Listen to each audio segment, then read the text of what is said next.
So I'd like to fill out some more of the context around the epistemology, around the Natural Philosopher project. As I mentioned earlier in other segments, the Natural Philosopher is not solely an epistemology. It's actually an epistemography. It's a diagrammed way of systematizing and organizing knowledge.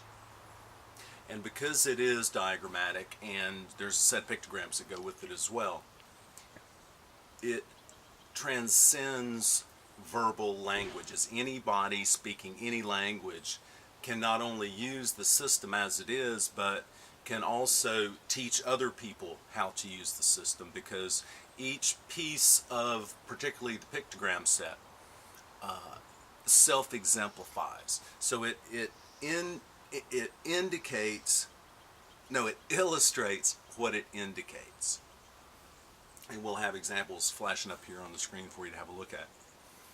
So the fact that this epistemology, this epistemography, transcends language systems, that means it can go viral really quickly and can be used all over the world really quickly. In 2012, I entered the Natural Philosopher project in the Buckminster Fuller Challenge for the first time. And the Buckminster Fuller Challenge is a $100,000 design contest, and it's sponsored by the Buckminster Fuller Institute, and they're looking for any Bucky-esque sort of project. So, being as Bucky's magnum opus was a book called Synergetics, which, like the Natural Philosopher, is an epistemography, I felt it was an appropriate thing for me to do to enter that contest and hopefully kind of follow along in his footsteps. So, in the process of that application, I ended up rethinking a lot of things. And one of the things I've been trying to do for years is to come down with a single sentence explanation or description of what the Natural Philosopher project is about. And through the process of that application for that contest, I came up with that sentence. And that sentence is that the Natural Philosopher is about instilling a fluency in the context of contexts. So we'll try not to interrupt the conversation between the crows over here in the woods next door, and we'll keep going.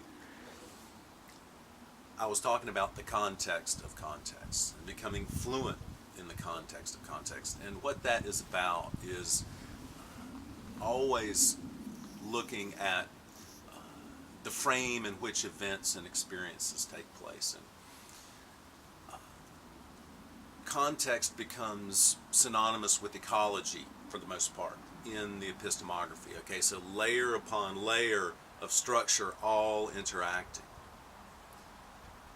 And there is an interesting feature of becoming more contextually aware, as it were, to zoom out and look at the bigger picture.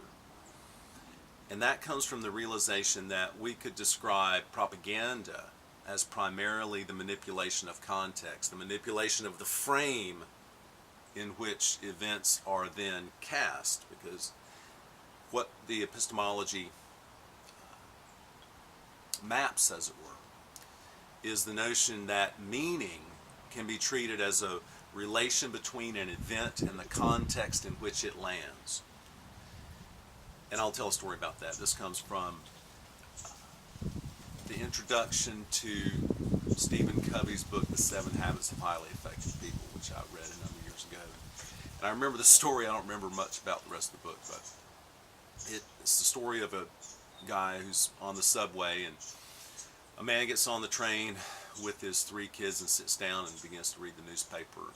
And the kids go nuts on the train, and they're driving everybody crazy. And this guy who's telling the story said he finally, decided he had to say something to this guy who was, not being responsible with his kids.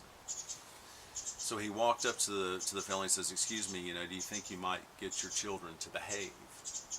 And the guy looks up at him and says, "We just left the hospital where their mother just passed away, and none of us really know how to behave." So, boom, the context changes. Initially, the context looks like here's this guy just being lazy and not fulfilling his social responsibilities, and then boom, all of a sudden, the frame in which this behavior is taking place changes, and the meaning of their behavior behavior changes. So by adjusting context, meaning can be changed. And if we look at the use of propaganda and other means of giving people unrealistic ideas about how the world works and what's going on in the world,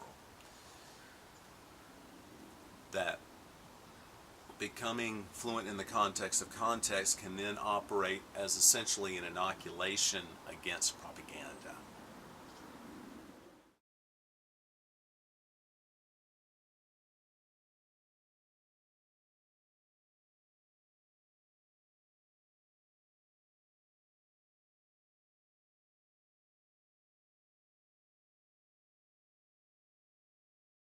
So what we're looking at here is the original piece, or one of the original, or very early revisions of this piece that I call Natural Philosophy 102 Towards a Natural Epistemology. And this is, gosh, what year did I? This is from 2003. And this is actually one of the original copies I did when I was living in Ireland. And this title will be changed in the next round of this to Towards an Ecological Epistemology, because that's the terminology I'm using more these days. But this was my first go at creating what has become the Natural Philosopher Epistemography. And what I'm going to do here is go over the elements of it, the basic elements. And then over time, what we'll do is dig into each of the chunks and go into more detail. As I mentioned in other pieces, the Natural Philosopher is an epistemography. It's a diagrammatic theory about how knowledge and ideas can be put together. So it consists of essentially two elements. One is a pictogram set that I'm going to show you right now, and these pictograms can be used essentially on any flat surface. I mark up my books with them as I read them, and as you'll see in the Natural Philosopher videos that we do, these pictograms show up on the screen when we're talking about something that to which they apply. So let's take a quick look at the pictogram set. And the first one I like to have people take a look at is this one that I call point of reference. Okay. With the point of reference icon, you'll see in the middle I've drawn a human eye. And what I want to keep in everybody's minds throughout their whole exposure to the natural philosopher process is that what we are talking about is the operation of our mental awareness. Okay, that the eye sees and the mind takes that information and crunches on it.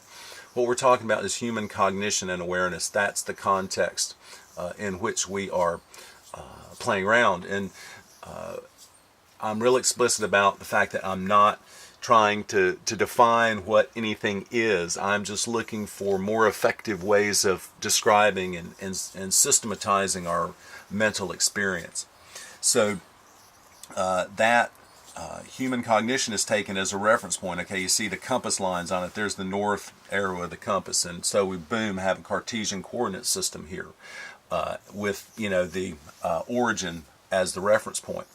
And then I have this arc swept out illustrating a polar coordinate system, which is another referential system that is used a lot in the mathematical modeling of things. It's used in astronomy. And, so two different contexts, the rectilinear of Cartesian mapping and polar coordinate systems. This first pictogram, point of reference, I use to identify important points of reference in whatever knowledge system I happen to be digging into. Here's an example from our musical system where that icon shows up to identify middle C on the piano, which is an important point of reference in our musical system, and A440, the pitch of A440, which is another important point of reference. Now when we're in a carpentry context, for instance, that point of reference icon will show up at datum lines, at points where we choose to measure other relationships from. So in the vast majority of knowledge building contexts, whether it's like say music or building or chemistry or physics or naturalist studies or whatever, there are always important points of references to be identified. And one of the really important points about that is that these things that we build, whether they are buildings or musical scales or pieces of art, whatever, they're always built from specific points of reference. And those points of reference are, as far as I can tell, always aesthetically chosen. For instance, when this house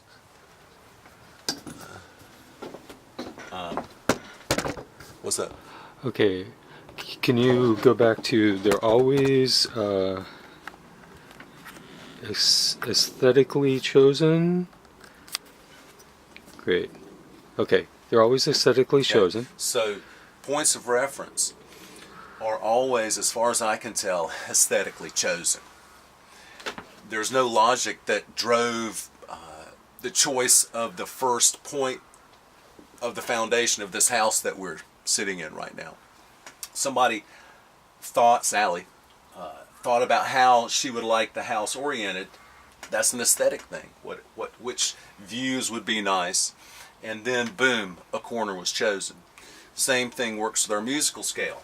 There's nothing that says that A has to be tuned to 440 hertz.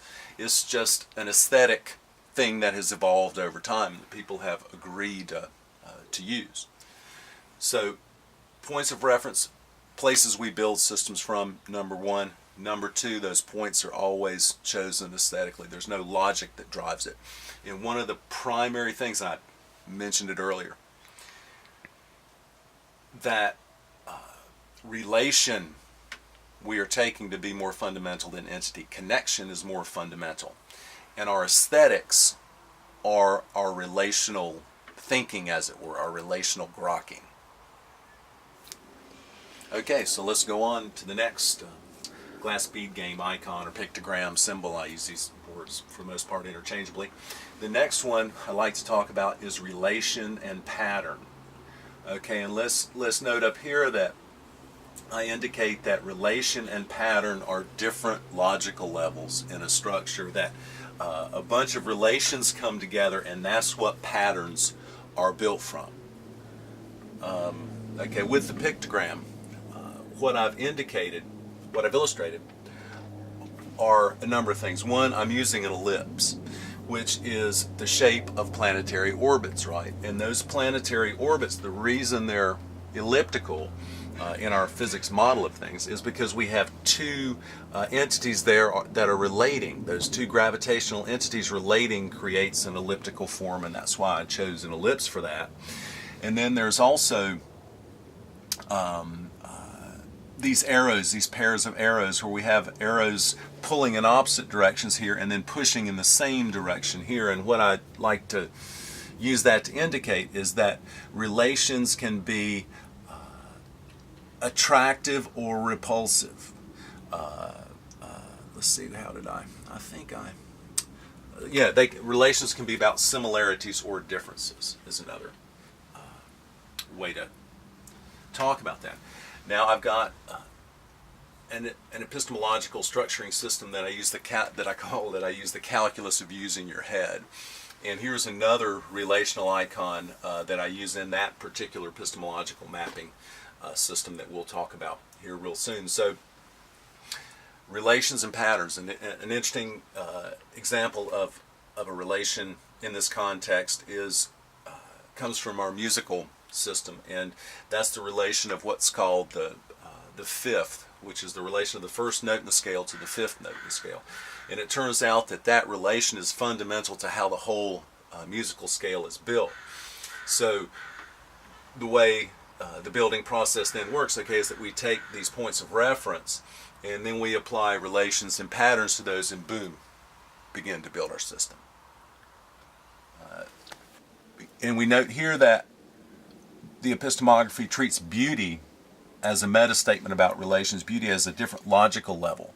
Okay, so we know that a painting can be beautiful regardless of its content. The beauty, we could say, resides in the relation between the parts to each other and the parts to the whole. So relations, boom, different logical level, and we have the experience that we refer to as beauty. So let me give some different examples of relations. A relation could be an interactive relation as between groups of cells. A difference that is a result of an active comparison, like our two eyes working, creates a relation. There can be a relation between two numbers in the form of a mathematical operation like addition or multiplication or a ratio. And then spatial relations we can draw with angles when we're drawing a building. So, on and on and on. Alrighty, the next pictogram we're going to have a look at is one of my favorites and one that finds tremendous application throughout the... something going on in the neighborhood. That finds tremendous application in the Natural Philosopher. So the self-reference icon applies both to natural forms and the way that they build themselves, and the way we run our own heads and our own emotional management, as it were. So let's think about an instance of self-reference. And one that I like to use, one that everybody scratched their heads over at one point or another, I'm sure, and that is the notion that a dictionary self-references. All the words in a dictionary are defined in terms of other words in the dictionary. And all knowledge systems are of that same form. Mathematics is this language that self-references. It talks about other parts of itself. And arguably, self-reference is a central idea in how biological forms participate in their own creation, as well as how they maintain their optimal operating states as they go along. So let's think about the self-reference process, and one of the contexts that I'll talk about it in detail in a dedicated segment is how seashells, for instance, need to self-reference in building those beautiful spiral forms, right? They build those section by section, and to build the next section, they need to know how big the previous one was. They have to self-reference. I would argue that, perhaps argue is not the right word, but one application of self-reference in the epistemology has to do with how we manage our own habits of interpretation and how that then is going to affect us emotionally. And I make the point that lots of so-called emotional problems, lots of so-called mental disorders, let's say, can be modeled real effectively as imbalances in self-reference. Either there's too much self-reference or not enough. And I'd argue that the biggest problem or the biggest imbalance that we're looking at as a culture is that there's not enough self-reference going on. There's not enough people going, oh, well, I can simulate what the social reaction to what I'm thinking about doing is going to be. I can simulate that in my head if I like, and I can reference that simulation, or I can reference what I think and act from that point of view, because the vast majority of people that I've encountered are really healthy, compassionate, and can definitely trust themselves to act on their own spontaneous, compassionate desires and impulses. Here's another important pictogram in the referential context. And this one is pointing at those instances when we use our senses as points of reference. A lot of my natural philosopher content is music and music theory, and learning to hear when notes come into tune, learning to hear harmonics, learning to hear dissonance and understand it for what it is, requires that we zoom in on the sensory experience that we're having, not some idea about it, but that actual direct sensory input, that vibrating of the eardrums where we can hear all the birds having their conversations around us right now. Taking that as the central point of reference for creating structures. And got one of my favorite Grateful Dead quotes up there, wake up to find out that you are the eyes of the world. Oh, one of my favorites here, and certainly I think the coolest looking one, is this pictogram, this glass bead game symbol for what's referred to as double and multiple description. And this comes from Gregory Bateson, primarily in his book Mind and Nature, A Necessary Unity, where Bateson says that when natural processes have some information that is really valuable to them, they will often take double and multiple descriptions of that information. And what I've got illustrated here is an example of that. Okay, we've got two eyes, and because we have two eyes, we get two different pictures of the visual environment. And as we've been told, those two pictures get compared, and depth perception evolves out of that. And you can see the 3D arrows that I've indicated in that overlap there, where we see that spatial depth is created in our system as a result of that. And Bateson went on to say that this double and multiple description process will always produce depth like that in whatever context. For an example, anytime you want to learn about anything new, I always recommend people go out and read as many different books on the subject as you can, because you're going to get all these different descriptions from these different points of view, and that's really going to fill out the dimensionality of your understanding of things. So one thing that I do in the Natural Philosopher all over the place is to give people double and multiple descriptions of whatever it is that I'm talking about at any given time. And one way that happens, and we'll bring a still up on the screen here, is to illustrate the different patterns that our musical structure can be placed into, and how these double and multiple descriptions give us different insights into how the magical, mysterious thing that is music, how that works in some of those aspects. It's amazing. Okay, next let's talk about recursion and emergence, this spiral icon. And you'll see that, well, you'll I'll tell you that this is not the phi spiral, not the golden mean spiral that most people are used to looking at, but recursiveness. Recursion is a word that most people aren't familiar with. It's like epistemology. A lot of people don't know that word. Well, recursion is a really simple idea, and what recursion is when you have a process and you input something into that process, it spits it out, and you take that output and you feed it back in as input. That's what a recursive process is. So I have a simple mathematical recursive process illustrated here, okay, and the process that we're playing with is multiplication by 2. Okay, so we put 2 in, 2 times 2 is 4, we plug that in as input again, 4 times 2 is 8, 8 times 2 is 16. Okay, simple example of a recursive process. And spirals are created with equally simple recursive processes. Nautilus shells, they use a recursive process to build that magnificent spiral structure of theirs.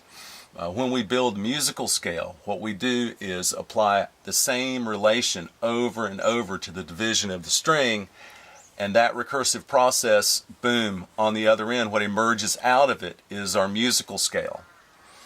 Recursion and emergence are fundamental notions in the context of what's called fractal geometry as well. Fractals are created by recursive processes that, boom, then create these structures that are self-similar at different levels of scale. It's very, very interesting. So emergence refers to the phenomenon of when the whole becomes greater than the sum of its parts. The cells in our bodies are organized and differentiated to make tissues. Tissues can do things unorganized collections of cells can't. The whole is greater than the sum of its parts. So this recursion and higher logical level emergence phenomenon are central to not only how human knowledge systems are constructed, but how nature builds herself. Next is a very important icon. I use this thing all over the place. It's as central to the natural philosopher as anything else is, and that's this context icon. In context, I find a fairly hard word to define, and most people have some sense of it already. So I'm gonna count on that. And again, what we have is the I in the middle. Remember, our context is human cognition, human communication as our reference point. And then what I have is the first three letters of the word context embedded in each other. So there's a C with an O around it, and then an N outside of those three. And what this is about indicating is that some contexts are more open-ended like the C, and some are more closed like the O. And we see the N as another open context. So context within contexts, levels of order within levels of order. And context becomes essentially synonymous with ecology for me in the epistemography. And I literally explicitly take nature as the overriding context. And obviously, human civilization is embedded within that context. So the epistemology then explicitly calls for this turnaround that we need to pull off, and that is to realize that human civilization is not the hierological type. Nature is not a combination grocery store garbage dump, but it is the context in which everything else is happening within. So again, an ecological epistemology, a theory of knowledge that works like this larger system that we are embedded in works. Or I should say, a reasonable approximation of it that we might be able to put forward.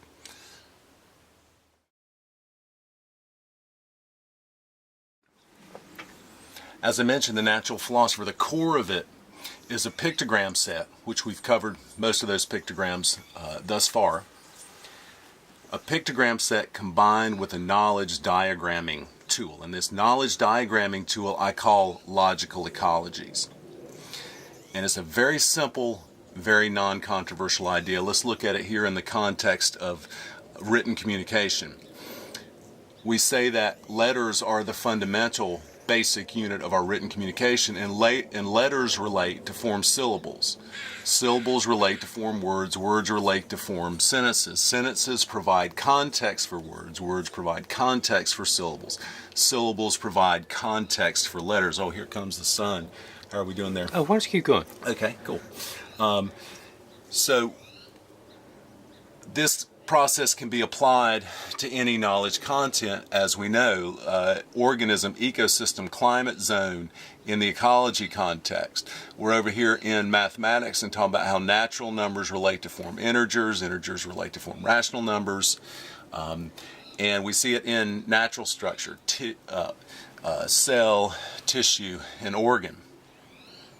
And one thing that you will find as you dig into this process is that all of what we call error or mistakes, all of what is referred to as contradiction in logic, all of these phenomena, error can always be mapped onto the improper mixing of different contents of these different logical levels in these structures.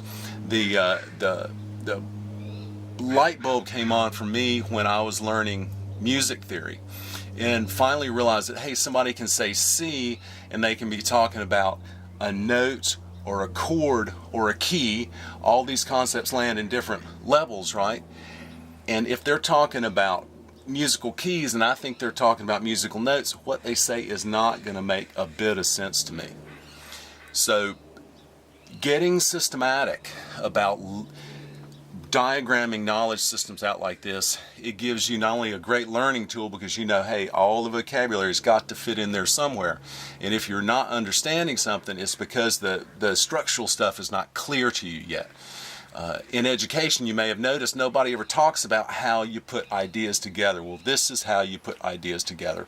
And Bateson argued that this is the way that the natural system is doing it too, and therefore that's why we do it this way. So Go ahead. I tell people if you only get one thing out of the natural philosopher, learn to build logical ecologies. Learn that any knowledge content that you're interested in getting your head around can be organized like this very quickly and efficiently. And once you learn to do it in one context, let's say you're familiar with mathematics and you're comfortable with that, you learn the system in one content area, then you can, boom, apply that same process to learn new disciplines, new areas of study, new knowledge content. And it will always, always work. Okay, so a moment ago I was talking about building logical ecologies, and logical ecologies are built from different logical levels. So this logical level icon is one that I end up using a whole lot, particularly when I'm marking up the books that I read, because these distinctions, logical level distinctions, logical type distinctions, are not typically made in anything that you read. So anytime I come across an important logical level distinction in my reading, I'll, boom, in the margin, jot that icon down. So let's have a look here. I've got a bunch of different logical level contexts illustrated. Okay, set and subset. And you notice that subsets are contained within sets. Okay, sometimes I put the lower logical type on the bottom, sometimes on the top, according to what the context is.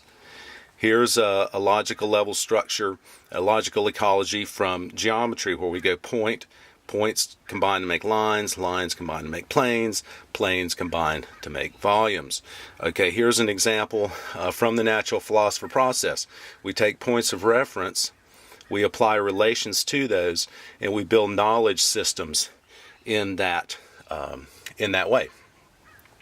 Notice I've got here red and green as two different logical levels. Red we treat as a primary color. Green we treat as a secondary color, because it's a mixture of two different primary colors, a different logical type, a different level of structure in the system.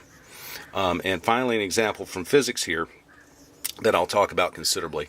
And in the standard Newtonian physics model, we take equations for position, we differentiate those using the calculus to create descriptions of velocity, and then from those expressions we differentiate again to create descriptions for what we call acceleration. So 3 different logical levels. And in each of these contexts there will be vocabulary that is specific to each of these levels, and once you start to get tuned to that, to look for that, you can put ideas in your head together much more quickly. So remember this logical level icon, boom, really handy one. Okay, again, we're still in the context of logical levels, and this is a really important concept. What's referred to as errors in logical typing. I mentioned earlier that the neighbors are at it. Any error, any mistake, any instance of contradiction can always be mapped onto the improper mixing of different levels of structure within your knowledge system. And I illustrate that with this icon here, ELT, errors in logical type. And I show through this process content from different levels getting mixed up. I illustrate it there, and that's what an error of logical type is. It typically is going to take the form of applying a generality to a specific instance where it does not apply. Racism is a good example of an error of logical type. Taking a generalization about some race of people that's, untenable in the first place and apply it to a specific individual. Mathematical errors of logical type, measurement levels, errors of logical type, real common with carpenters. And errors in logical type are happening all the time in stuff that you read. And errors of logical type are the way that context is distorted fundamentally. So let's see, is there anything? Oh yeah. So here's this great quote from Albert Einstein. If we tip down, we don't need to zoom in on it, but it says, "You cannot solve a problem on the level at which it was created." It's one of those quotes from him that's everywhere. And once you realize, he may be talking about logical level structure, then things start to get interesting. Cool. I have a logical ecology structure that I call the calculus of using your head. And the calculus of using your head has three epistemological operations, and one of them is related to. And I talked about the pattern and relation icon earlier. This is a representation that I use in the calculus of using your head. So we'll finish when the phone stops ringing there. Another icon that I use in the calculus of using your head is this one that indicates abstracts to and from. So I use the term abstraction in a way that people aren't used to using it.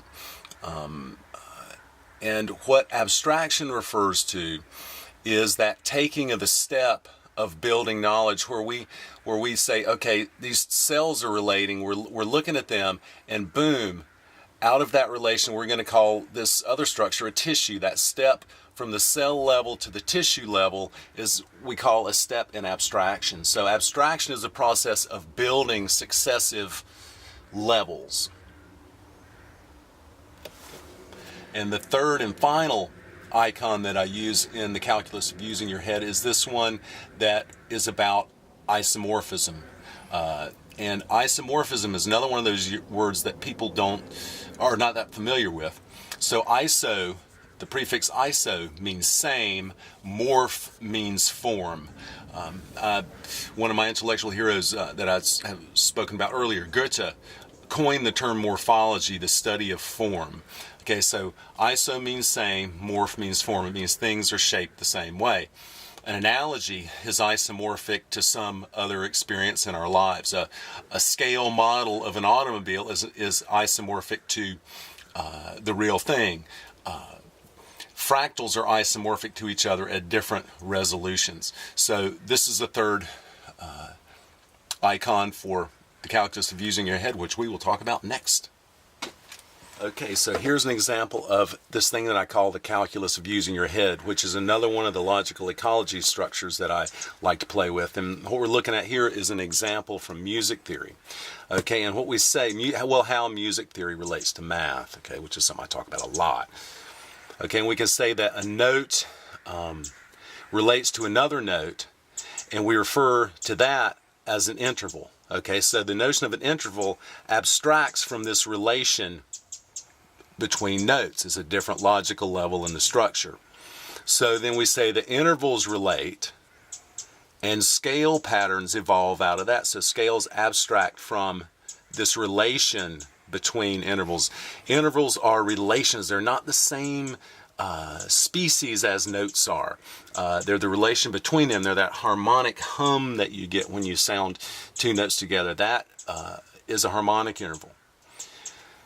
So on the other side here, we could say that a number can be related to another number to abstract to what we call a ratio.